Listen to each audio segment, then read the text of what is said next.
Light bill होणार बंद, आता कोणालाही लाईट बिल येणार नाही।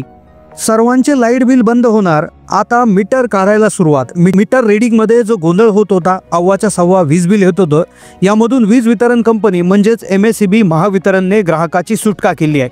यावर एक मोठा पर्याय त्यांनी शोधलेला आहे, ज्यामुळे वीज ग्राहक जे आपल्यासारखे सामान्य ग्राहक आहेत ते खूप खुश होणार आहेत।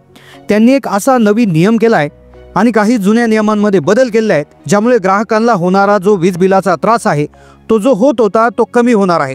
चुकीच्या रीडिंगमुळे किंवा सदोष मीटरमुळे भरपूर प्रॉब्लेम येत होते, तसा काहीच प्रॉब्लेम येणार नाही। आता वीज बिल बंद होणार आहे, कोणालाही वीज बिल त्या ठिकाणी येणार नाही। अतिशय आनंददायी बातमी आज आपण डिटेलमध्ये समजून घेणार आहोत। नेमकं काय होणार आहे ज्यामुळे तुम्हाला वीज बिलच भरावं लागणार नाही। वीज बिल ही प्रक्रिया बंद होणार, मीटर देखील काढायला सुरुवात। तर त्याच्यामध्ये महावितरण कंपनीने काय केलं आहे तर लक्षपूर्वक व्हिडिओ पाहत रहा। वाढलेल्या वीज बिलाच्या कटकटीतून आता ग्राहकांची कायमची सुटका मिळणार आहे।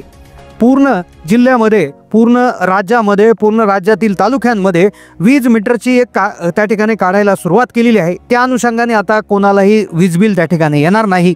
आता याचा जो आदेश होता, तो जो आदेश आहे तर तो पूर्वी मार्च एप्रिलमध्ये मागच्या वर्षी त्या ठिकाणी काढला गेला होता। त्यावेळेचे ऊर्जा मंत्री देवेंद्र फडणवीस यांनी त्या संदर्भात सूचना दिल्या होत्या।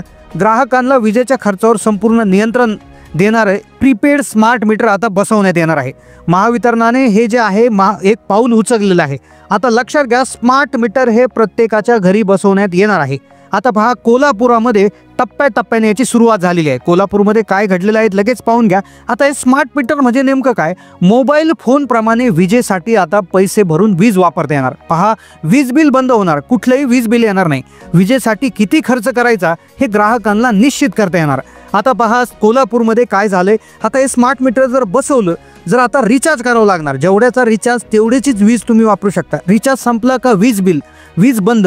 रिचार्ज नाही केला तर वीज मिळणार नाही, तर अशी शंका त्यामध्ये होती। पण सगळ्यात आधी लक्षात घ्या की वीज प्रीपेड स्मार्ट मीटर जर तुमच्या घरामध्ये बसवलं तर काय होऊ शकतं की त्याचे सगळ्यात महत्त्वाचे जे फायदे आहेत ते एकदा लक्षात घ्या। वीज ग्राहकांना नवीन प्रीपेड मीटर मोफत देण्यात येणार आहे। विजेसाठी आवश्यक तेवढी रक्कम भरूनच वीज वापरता येईल, ज्यामुळे वीज वापरावर किती खर्च करायचा, किती वीज वापरायची याचं नियोजन शक्य करता येणार आहे। पहा, अनावश्यक विजेचा वापर टाळून आर्थिक बचत करता येणार। मोबाईल सिम कार्डला जसं आपण रिचार्ज करतो, उदाहरणार्थ 199, 299, 399 असे रिचार्जचे प्लॅन देखील त्यामध्ये उपलब्ध असणार आहे। कॅशबॅक देखील त्यावर मिळणार आहे। तुम्ही जसं सिम कार्डला रिचार्ज करता तसाच रिचार्ज आता तुम्हाला प्रीपेड मीटरवर करावं लागेल आणि घर बसल्या ऑनलाईन उपलब्ध होईल। आता याच्यामधून काय होणार आहे की तुम्हाला दररोज समजणार आहे आपण किती वीज वापरली, किती वीज शिल्लक आहे, किती रक्कम शिल्लक आहे। रिचार्ज संपत आल्याची माहिती देखील मोबाईलद्वारे मिळत आहे, त्यामुळे आर्थिक नियोजन आता करणं शक्य होईल। आता कोल्हापुरामध्ये याची सुरुवात झाली। लक्षपूर्वक ऐका। आता सगळ्यात महत्त्वाचा प्रश्न असा येतो की रिचार्ज जर संपलं तर आमची वीज बंद होणार का? उदाहरणार्थ एखाद्याचं रिचार्ज रात्री 7 वाजता संपलं तर रात्रभर आम्हाला अंधारात बसावं लागेल का? तर नाही, त्याच्यासाठी एक विशेष नियम आहे। पण कोल्हापुरामध्ये काय झालं होतं, एक लक्षपूर्वक ऐका। 23 डिसेंबरची बातमी पुढारीची। राज्यात विरोध होत आहे, महावितरण यंत्रणेत स्मार्ट मीटर बसवण्यासाठी विरोध होत आहे। मागच्या वर्षी देखील यावर मोठा विरोध झाला होता, पण आता त्यांनी काय केलेलं आहे बघा, विरोध केल्यामुळे ही जे बसवण्याची प्रक्रिया आहे ती बंद करण्यात आली होती। पण आता ही मीटर घरोघरी बसवण्यात येत आहे। कशा पद्धतीने बसवण्यात येत आहे की जी मीटर फॉल्टी आहे। पहा, एखाद्याच्या घरी जर फॉल्टी मीटर असेल, कोल्हापुरातली बातमी आहे, फॉल्टी ज्यांचे मीटर आहे तर तिथे पहिल्यांदा ही मीटर बसवण्यात आली आहे। म्हणजे उदाहरणार्थ तुमच्या घराचं मीटर फॉल्टी आहे, मीटर खराब झालं अशी जर तक्रार तुम्ही केली तर तुम्हाला त्या ठिकाणी वीज वितरणामार्फत प्रीपेड स्मार्ट मीटर तुमच्या घरामध्ये बसवण्यात येईल। मग त्यानंतरचा टप्पा म्हणून सर्वच ग्राहकांचा नंबर लागणार आहे। आता पहा, सगळ्यात आधी सदोष मीटरसाठी हे बसवले गेलेत, त्यानंतर सर्वच ग्राहकांचा नंबर आता लागणार आहे। पहा, ग्राहकांचा विरोध, यानी ग्राहकांनी विरोध केला होता याला। राज्य सरकार आणि महावितरणाने हे बसवणार नाही असं आधीच सांगितलं होतं, अशी भूमिका घेतली होती, पण त्याबाबत अधिकृत घोषणा केलेली नाहीये। महावितरण मुख्यालय कोल्हापूरसह विविध झोनमध्ये संबंधित खाजगी कंपन्यांना कार्यालयाची जागा उपलब्ध करून दिली आहे। महावितरणाच्या लक्षात घ्या, आता महावितरणाचे जे यंत्रणे आहेत, महावितरणाचे ऑफिस आहेत, DTC असतील तर तिथे स्मार्ट मीटर बसवण्यात आले। महाराष्ट्रामध्ये सिंगल फेज 3 फेजच्या 68,69,752 वीज ग्राहकांकडे स्मार्ट प्रीपेड मीटर बसवली जाणार आहेत। महावितरणाच्या याच्यामध्ये आता जवळपास हे होणार आहे। पहा, आता ही कोल्हापुरामध्ये सिस्टीम अशा पद्धतीने सुरू झालेली आहे बघा। सुधारित वितरण क्षेत्र योजनेत लघुदाब वीज ग्राहकांकडे प्रीपेड मीटर स्मार्ट मीटर बसवण्यात येणार आहे।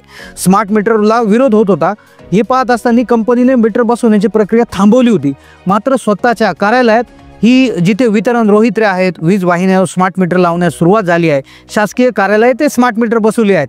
आता सर्वसामान्य ग्राहकाचा नंबर लागणार आहे. तर अशी माहिती आपल्याला पुढारीच्या बातम्यातून मिळत आहे. आता त्यासाठी काय आहे की जिथून फॉल्टी मीटरची तक्रार येते, एखाद्या घरातून जर उदाहरणार्थ तुमचं मीटर फॉल्टी असेल, तुम्ही तक्रार केली किंवा घराला कुलूप असेल, मग रिडिंग न घेता वीज बिल येतात किंवा मीटर नादुरुस्त होणे, वीज बिलाचा भरणा न होणे, थकबाकीमुळे वीज पुरवठा खंडित होणे, तर यामुळे स्मार्ट मीटरचा पर्याय महावितरणाकडून सांगण्यात येत असतो. तर अशा प्रकारची जी सिस्टीम आहे तर ती आता राबवण्यात येऊ शकते का, ज्यामुळे जिथे आता म्हणजे सध्याच्या स्थितीमध्ये कोल्हापूरमध्ये अशी स्थिती आहे की ज्या घरांमध्ये मीटर खराब झाले आणि ज्या लोकांनी तक्रार केली तर त्यांच्या घरी आता जे आहे स्मार्ट मीटर बसवण्यात आली आहे, अशी माहिती आपल्याला पुढारीमधून मिळत आहे. तर त्यामुळे काय होतं, ग्राहकांचा फायदा होत आहे. ग्राहकांना बऱ्याचशा ग्राहकांनी याला विरोध केला होता की ग्राहकांना यामुळे फटका बसत आहे, त्यामुळे विरोध केला होता.